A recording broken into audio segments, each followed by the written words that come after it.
Hi ಎಲ್ಲರಿಗೂ ನಮಸ್ಕಾರ ಸ್ನೇಹಿತರೆ, welcome to my back our channel.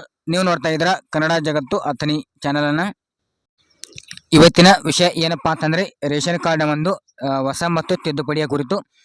ಹೌದು ಸ್ನೇಹಿತರೆ, ನೋಡ್ತಾ ಇರ್ಬೋದು, ಕಳೆದ ಒಂದು ತಿಂಗಳಿಂದ ಏನಪ್ಪಾ ಅಂತಂದರೆ ರೇಷನ್ ಕಾರ್ಡ್ಗೆ ತಿದ್ದುಪಡಿಗೆ ಅವಕಾಶ ಕೊಟ್ಟಿದ್ರು, ಬಟ್ ಹೊಸ ರೇಷನ್ ಕಾರ್ಡ್ಗೆ ಅವಕಾಶವನ್ನು ಕೊಟ್ಟಿರಲಿಲ್ಲ. ಇವಾಗ ಸದ್ಯಕ್ಕೆ ಏನಪ್ಪಾ ಅಂತಂದರೆ ತಿದ್ದುಪಡಿ ಜೊತೆಗೆ ಹೊಸ ರೇಷನ್ ಕಾರ್ಡನ್ನು ಕೂಡ ಅಪ್ಲೈ ಮಾಡೋದಕ್ಕೆ ಅವಕಾಶವನ್ನು ಕೊಡ್ತಾ ಇದ್ದಾರೆ. ನಾನು ಹಿಂದಿನ ಒಂದು ವಿಡಿಯೋದಲ್ಲಿ ಕೂಡ ತಿಳಿಸಿಕೊಟ್ಟಿದ್ದೆ, ಇವತ್ತು ಹೊಸ ರೇಷನ್ ಕಾರ್ಡ್ ಮತ್ತು ತಿದ್ದುಪಡಿ ಪ್ರಾರಂಭ ಇರುತ್ತೆ ಅಂತ. ಬಟ್ ಸಾಕಷ್ಟು ಜನ ಕೇಳ್ತಾ ಇದ್ರು, ರೇಷನ್ ಕಾರ್ಡನ್ನು ಪಬ್ಲಿಕ್ ಲಾಗಿನಲ್ಲಿ ಕೊಡ್ತಾರಾ ಅಥವಾ ಕೊಡಲ್ವಾ ಅಂತ ಕೇಳ್ತಾ ಇದ್ರಿ. ಹೌದು ಸ್ನೇಹಿತರೆ, ಇದರ ಬಗ್ಗೆ ಚರ್ಚೆ ಮಾಡೋಣ. ನೋಡ್ತಾ ಇರ್ಬೋದು,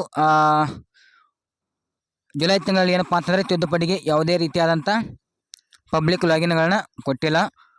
ಬಟ್ ಈ ತಿಂಗಳಲ್ಲಿ ಕೊಡ್ತಾರಾ ಅಥವಾ ಕೊಡಲ್ವಾ ಅನ್ನೋದನ್ನು ನೋಡ್ತಾ ಹೋಗೋಣ. ಅದಕ್ಕೂ ಮೊದಲು ಏನಪ್ಪ ಅಂತಂದರೆ ಇವತ್ತು ರೇಷನ್ ಕಾರ್ಡನ್ನು ತಿದ್ದುಪಡಿ ಯಾವಾಗ ಪ್ರಾರಂಭ ಆಗುತ್ತೆ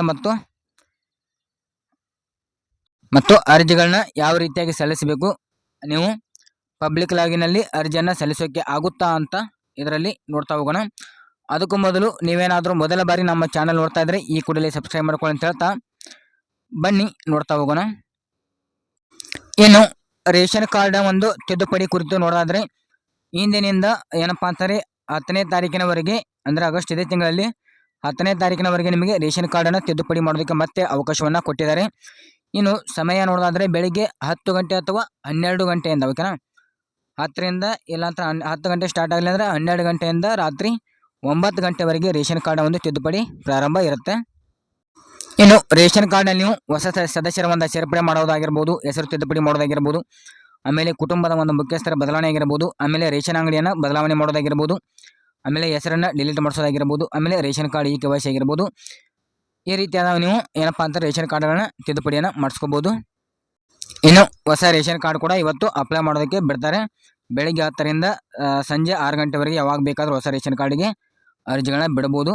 ನಮಗೆ ಮೋಸ್ಟ್ಲಿ ಬಂದಿರುವಂಥ ಮಾಹಿತಿ ಪ್ರಕಾರ ಮಧ್ಯಾಹ್ನ 2ರಿಂದ 4 ಗಂಟೆವರೆಗೆ ಬಿಡ್ತಾರೆ ಅನ್ನೋ ಒಂದು ಮಾಹಿತಿ ಸಿಕ್ಕಿದೆ. ಹಾಗಾದರೆ ರೇಷನ್ ಕಾರ್ಡ್ಗಳನ್ನ ತಿದ್ದುಪಡಿ ಮಾಡೋದಕ್ಕೆ ಪಬ್ಲಿಕ್ ಲಾಗಿನಲ್ಲಿ ಬಿಡ್ತಾರಾ ಅಂತ ಕೇಳ್ತಾ ಇದ್ರ. ಇದಕ್ಕೆ ಮುಖ್ಯವಾಗಿ ನೋಡೋದ ಸ್ನೇಹಿತರೆ, ಪಬ್ಲಿಕ್ ಲಾಗಿನಲ್ಲಿ ರೇಷನ್ ಕಾರ್ಡ್ ತಿದ್ದುಪಡಿ ಮಾಡೋದಕ್ಕೆ ಅವಕಾಶವನ್ನು ಕೊಡೋದಿಲ್ಲ. ಅದಕ್ಕಾಗಿ ಏನಪ್ಪ ಅಂತಾರೆ, ನೀವು ಒಂದು ವೇಳೆ ನಿಮಗೆ ಪಬ್ಲಿಕ್ ಲಾಗಿನಲ್ಲಿ ಕೂಡ ಬಿಟ್ಟರು ಕೂಡ ನಿಮಗೆ ಏನಪ್ಪ ಅಂತಾರೆ ಅಪ್ರೂವಲ್ ಮಾಡೋದಕ್ಕೆ ಪ್ರಾಬ್ಲಮ್ ಆಗ್ಬೋದು. ಅದಕ್ಕೆ ಅಂತಲೇ ನೋಡ್ತಾ ಇರ್ಬೋದು, ಇಲ್ಲೊಂದು ಒಂದು ವೇಳೆ ನೀವು ಏನಾದರೂ ಪಬ್ಲಿಕ್ ಲಾಗಿನಲ್ಲಿ ಅಪ್ಲಿಕೇಶನ್ ಕೊಟ್ಟರು ಕೂಡ, ಅಪ್ಲೈ ಮಾಡಿದ್ರು ಕೂಡ ಇಲ್ಲಿ ನೋಡ್ತಾ ಇರ್ಬೋದು, ಸಾರ್ವಜನಿಕರು ಹೊಸ ಪಡಿತರ ಚೀಟಿಗಾಗಿ ಬೆಂಗಳೂರು 1, ಗ್ರಾಮ 1 ಮತ್ತು ನಾಗರಿಕ ಸೇವಾ ಕೇಂದ್ರ ಮೂಲಕ ಸಲ್ಲಿಸುವ ಅರ್ಜಿಗಳನ್ನಷ್ಟೇ ಪರಿಗಣಿಸಲು ಆಹಾರ ಮತ್ತು ನಾಗರಿಕ ಸರಬರಾಜು ಇಲಾಖೆ ತೀರ್ಮಾನಿಸಿ ಅಂತ ಹೇಳಿದರೆ, ಆ ಒಂದು ಕಾರಣಕ್ಕಾಗಿ ಏನಪ್ಪ ಅಂತಾರೆ, ನೀವು ಸೈಬರ್ ಸೆಂಟರ್ಗಳಾದ ಗ್ರಾಮ 1 ಮತ್ತು ಕರ್ನಾಟಕ 1 ಆಮೇಲೆ ಬೆಂಗಳೂರು 1 ಕೇಂದ್ರಗಳ ವಿಸಿಟ್ ಮಾಡಿಬಿಟ್ಟು ನೀವು ರೇಷನ್ ಕಾರ್ಡ್ಗಳನ್ನ ತಿದ್ದುಪಡಿ ಮಾಡಿಸ್ಕೊಳ್ಬೋದು. ಯಾವುದೇ ರೀತಿಯಾಗಿ ನೀವು ಪಬ್ಲಿಕ್ ಲಾಗಿನ್ ಲಿಂಕನ್ನು ಬಿಡೋದಿಲ್ಲ, ಅದರಲ್ಲಿ ಅರ್ಜಿ ಸಲ್ಲಿಸೋಕ್ಕೆ ಅವಕಾಶವನ್ನು ಕೊಟ್ಟಿಲ್ಲ. ಇನ್ನು ಅರ್ಜಿ ಸಲ್ಲಿಸೋಕ್ಕೆ ಬೇಕಾಗುವಂಥ ದಾಖಲಾತಿಗಳು ನೋಡೋದಾದರೆ ಆಧಾರ್ ಕಾರ್ಡು, ಆಮೇಲೆ ಜಾತಿ ಮತ್ತು ಆದಾಯ ಪ್ರಮಾಣ ಪತ್ರ, ಆಮೇಲೆ 6 ವರ್ಷದ ಒಳಗಿನ ಮಕ್ಕಳಿದ್ದರೆ ಜನ್ಮ ದಾಖಲೆ ಕಡ್ಡಾಯವಾಗಿ ಬೇಕಾಗುತ್ತೆ. ನಾನು ಹಿಂದಿನ ವಿಡಿಯೋದಲ್ಲಿ ಕೂಡ ತಿಳಿಸ್ಕೊಟ್ಟಿದ್ದೀನಿ ಇದರ ಬಗ್ಗೆ. ಹಾಗೆಯೇ ವಿವಿಧ ಒಂದು ಸರ್ಕಾರಿ ಯೋಜನೆಗಳ ಮಾಹಿತಿಗಾಗಿ ನಮ್ಮದೇ ಆದಂಥ ಒಂದು ವಾಟ್ಸಪ್ ಗ್ರೂಪ್ ಮತ್ತು ಟೆಲಿಗ್ರಾಮ್ ಗ್ರೂಪ್ ಇದೆ. ಆ ಒಂದು ಲಿಂಕ್ಗಳನ್ನ ನಾನು ಒಂದು ವಿಡಿಯೋದ ಡಿಸ್ಕ್ರಿಪ್ಷನ್ ಕೆಳಗಡೆ ಹಾಕಿರ್ತೀನಿ. ಅಲ್ಲಿಂದನೂ ಕೂಡ ನೀವು ಜಾಯ್ನಿಂಗ್ ಆಗಿಬಿಟ್ಟು ವಿವಿಧ ಒಂದು ಸರ್ಕಾರಿ ಯೋಜನೆಗಳ ಮಾಹಿತಿಗಳನ್ನು ಕೂಡ ಪಡೆದುಕೊಳ್ಳಬಹುದು. ಒಟ್ಟಾರೆಯಾಗಿ ಹೇಳಬೇಕು ಅಂತಂದರೆ ಪಬ್ಲಿಕ್ ಲಾಗಿನಲ್ಲಿ ರೇಷನ್ ಕಾರ್ಡನ್ನು ತಿದ್ದುಪಡಿ ಮಾಡೋದಕ್ಕೆ ಅವಕಾಶವನ್ನು ಕೊಡೋದಿಲ್ಲ.